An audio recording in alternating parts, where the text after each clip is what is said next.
Welcome to this daily guided meditation practice. This is the Attentive Mind. My name is Nathan, and I'll be guiding you through this meditation practice today.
You have found yourself a seated position, one that is both sturdy and comfortable. And your eyes can be either closed or open. And if they are open, your gaze is directed softly, yet clearly downwards.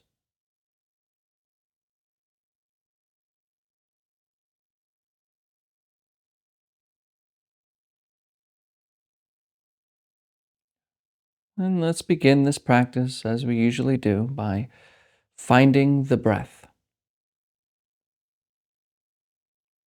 Become acquainted with breathing.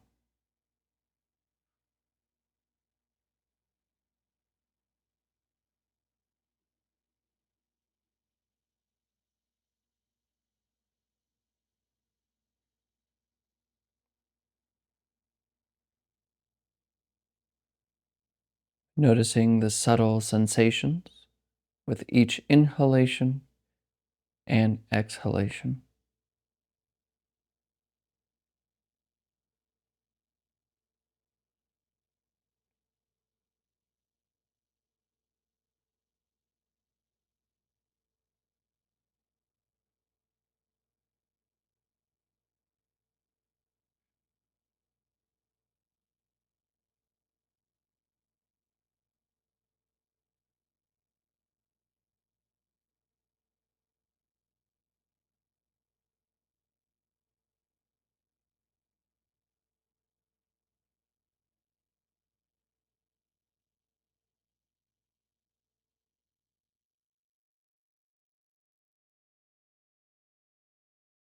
And when you notice that thought has taken over and you're no longer with the breath, just unhook from the thought and return to breathing, gently and effortlessly.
Now bring your attention to thoughts.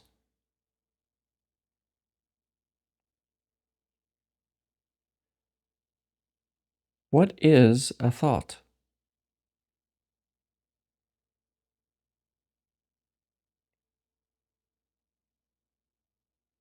What exactly is the experience like, which we call thinking?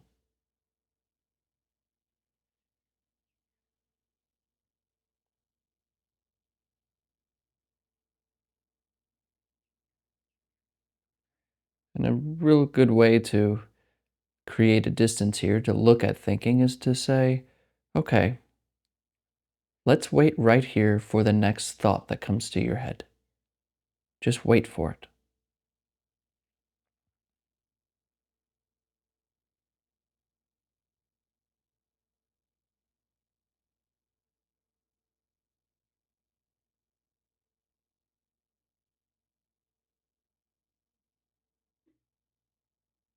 Do you see them talking, remembering, giving you images?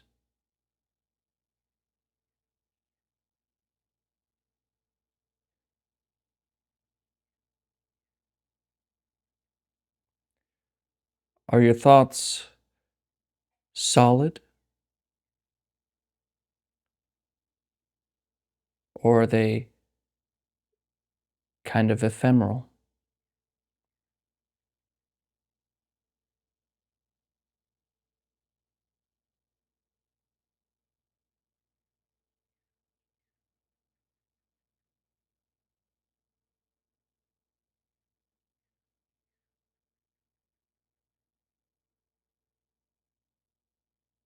What exactly is a single thought? Can you isolate one and look at it carefully?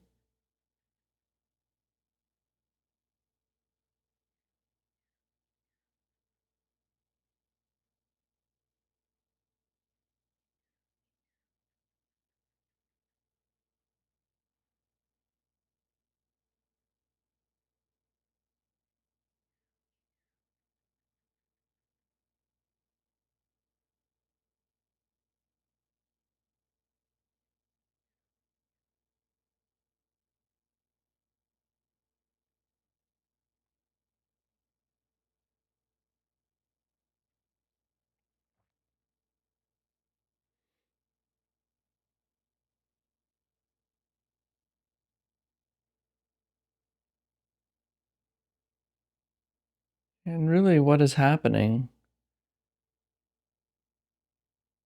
when we are talking to ourselves? These words, do they stick around?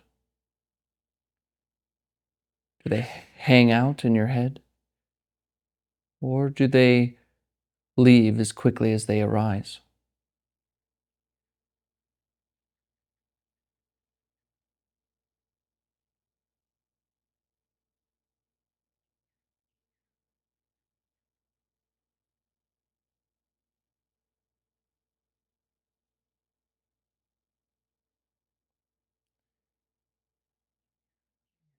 Notice the entire process of thinking as if you were stepping outside of the traffic on the road and watching it. Notice thinking in the same way. What is it really?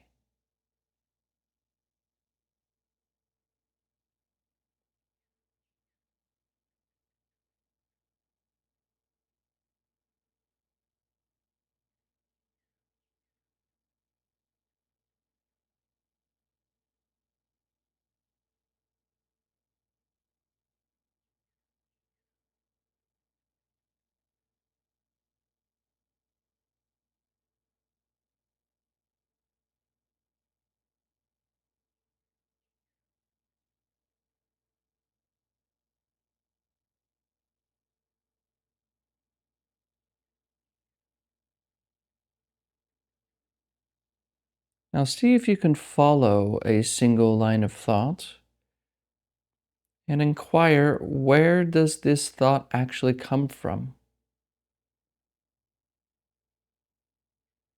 You take one thought, where did it come from?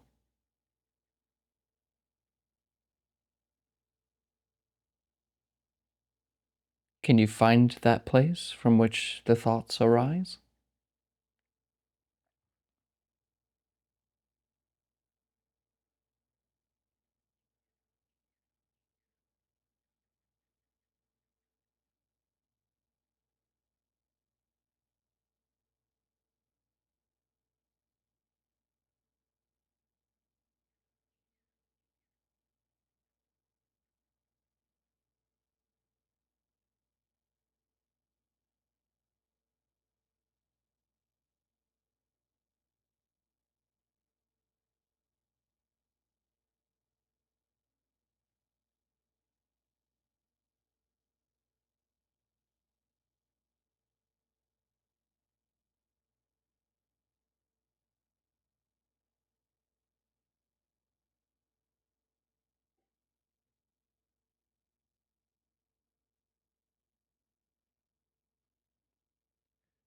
And the same question, where do thoughts go?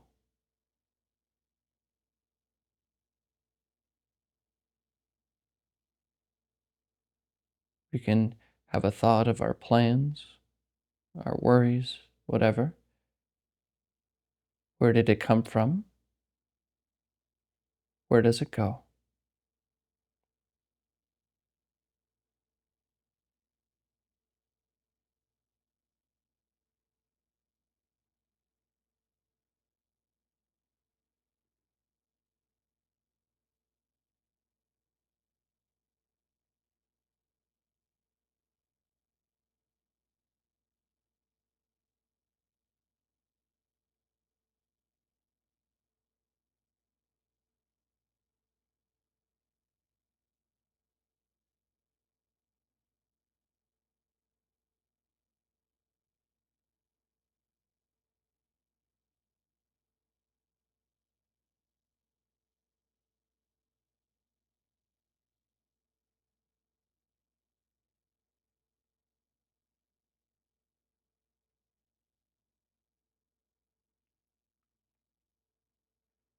And where exactly does thinking arise? In other words, where do thoughts appear?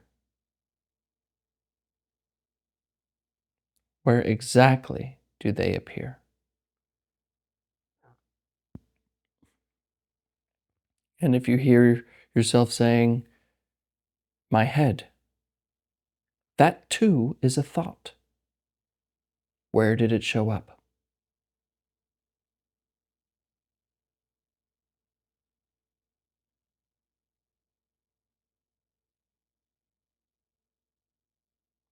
Notice what happens when we investigate thinking in this way.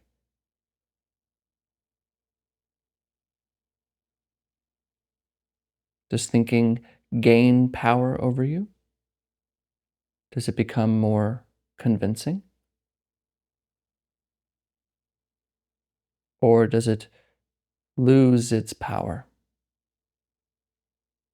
become subtle and almost insignificant?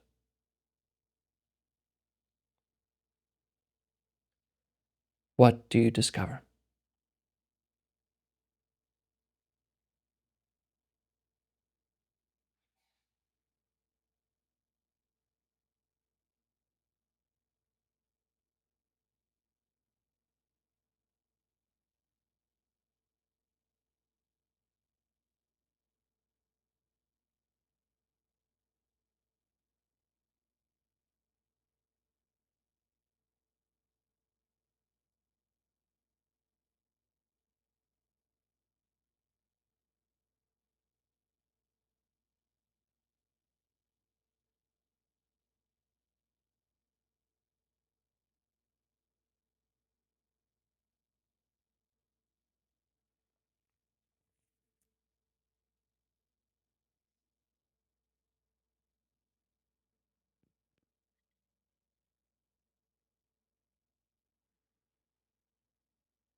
All right, you can look at the screen.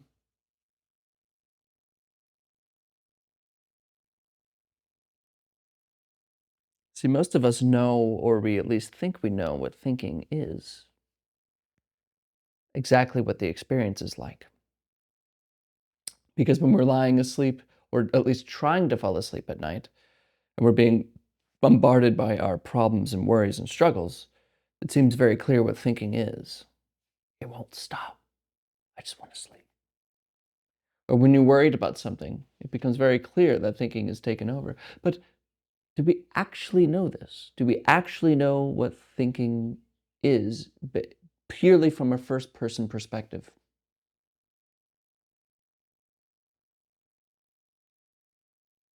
This practice asks us to look at it. Because when you look at it, you're no longer it.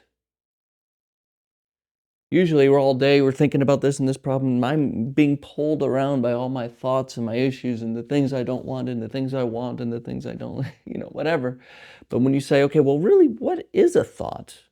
Then you're like, oh. And then we get back into it and you start thinking about, okay, well, I don't understand what a thought is. Wait, but look at it. What is it like to think? Oh, okay. The thinking's over here. And you're no longer in it. And you can see it. Like studying ants going in and out of their anthill and back to get a leaf and going back. You can watch that process. Or there's a difference between being stuck in traffic than being outside on the side of the road looking at traffic. You can almost say, look at all them. Sucks. If you're in traffic, you're like, oh, I just done it, right? There's a difference. There's a separation here. Now, what's funny is that there really is there's no this. There's no being thoughts. But it's another thought that says, I am thinking. There's another thought that says, my thinking, my thoughts. And so when a thought arises, we say, I did that. I'm thinking. It's me who is doing the thinking, and I'm thinking about this. And we don't see that all of that is just another thought that can be seen, and it comes and it goes. So we ask very important questions during this practice. Where did it come from? Where did it go? Where does it stay? It's very interesting when you look. It doesn't make much sense. And when you look at thoughts this way, you start to discover what they really are, which are these little thin little shadows that appear and disappear. Just like noise outside the window. But because we're so attached to it and our whole life depends on it and everything we do is thinking, me, my problems, my identification, my life, all of that is thought. Which is why they call meditation the process of waking up. Because most of us live in a kind of dream. A dream which is completely determined by the content of our minds. A dream that is in constant description mode and judging mode and always talking about experience. Rare is it do we have someone who doesn't live from the place of thinking. So waking up is like waking up from a dream. The dream of walking around being lost in thought and without being in real contact with our experience, with what it is. Because we're confused.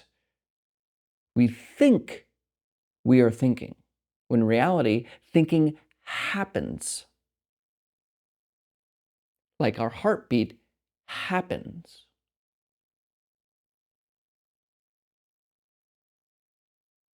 So we can notice what this is like instead of being completely involved in it. And when we notice what it is like, so many of the illusions and problems that we put ourselves under are seen completely through immediately. That's why a lot of people, upon seeing that they are not this thinking thing, they laugh out loud. because it's really hilarious in a way. It's a little sad, but it's also really funny how many things I have put on my life which I have severely suffered from for no reason at all, other than this simple confusion of I think I am my thoughts.